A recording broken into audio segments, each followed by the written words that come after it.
nga pala yung ating mga ingredients sa ating lulutuing recipe for today.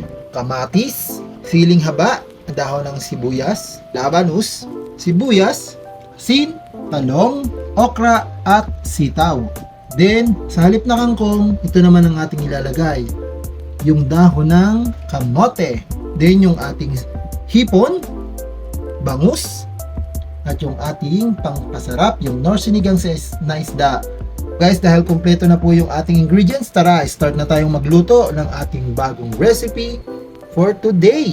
So yan guys, magpapakulo muna tayo ng tubig, then nilagyan na natin doon sa ating lutuan. Hintayin lang natin yung kumulo at ilalagay natin yung ating ibang ingredients, yung mauna. Guys, lalagay na natin yung ating kamatis at saka yung ating sibuyas. Yung sibuyas na may dahon, lagay na natin. Yan, pakuluin natin yan. Lang natin yung kumulo.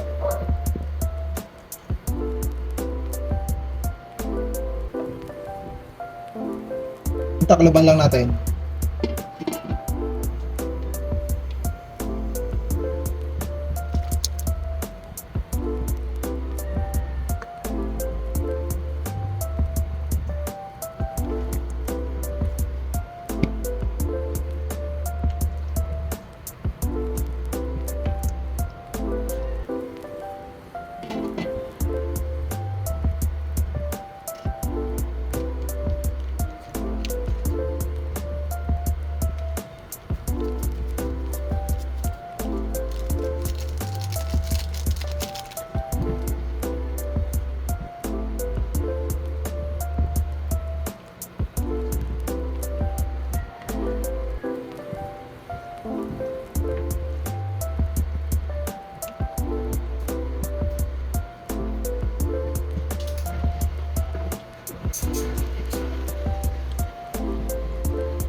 Yan, halu-haluin lang natin.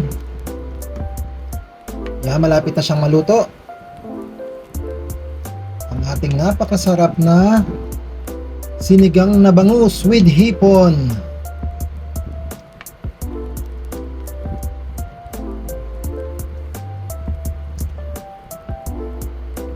Tikman natin guys.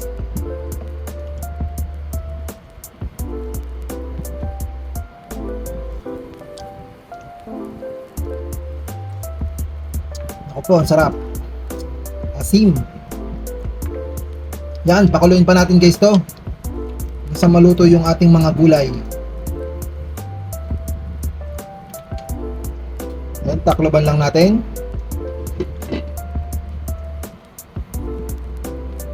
So guys, nagsara na rin tayo ng kanin.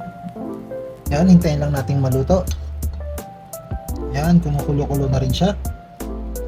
Para sabay-sabay po ang ating pagluluto at may prepare natin mamaya.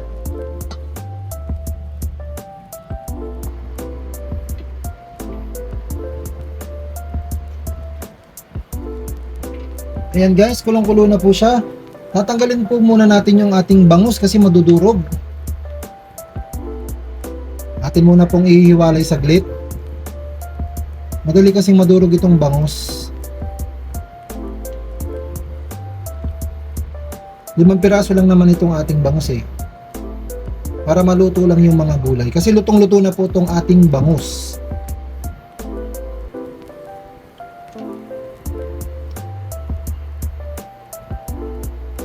Yan.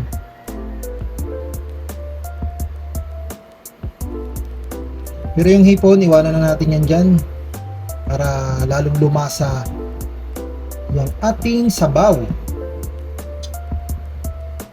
So isa na lang, yung buntot na lang. Hanapin natin ang buntot, nagtago. Ito, kita na natin. Yan guys, kung napapansin ninyo, tuklap na siya kasi super lambot na po nitong bangus. Madali lang po siya kasing lutuin. Yan, i-set aside lang natin yung ating mga bangus. Ayan guys, luto na po kasi to.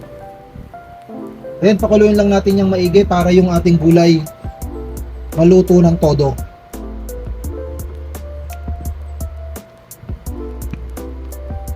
Ayan, okay na po siya. Atin lang lulutuin lang maigi yung ating gulay. Takloban ng lot natin. Then mamaya, ilalagay na natin yung ating talbos ng kamote. So yun guys, kulong-kulo na po yung ating sabaw. So ang gagawin natin dito, ilalagay na natin yung ating huling ingredients. Ayan, kung napapansin ninyo. So ilalagay na natin tong ating, ayan po, yung ating kamote.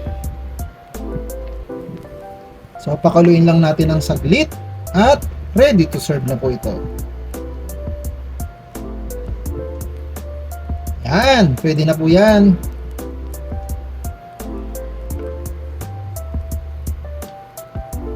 Then, i-cover lang ulit natin.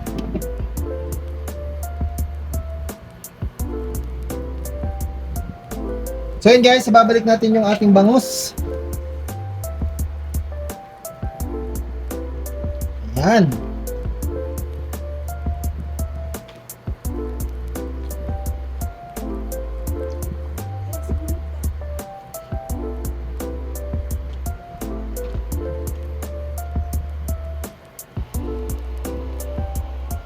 Ayan na po guys, pwede na po natin itong serve. Dahil lutong-luto na po siya.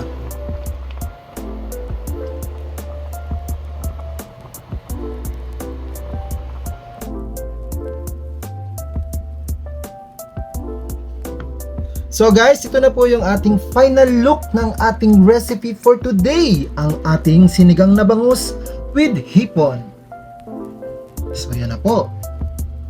Sana guys nagustuhan nyo tong ating bagong recipe na napakasarap at napaka-easing lutuin. So guys, hanggang dito na lang po. Salamat po sa panonood. Hanggang sa muli. Tara, kain tayo.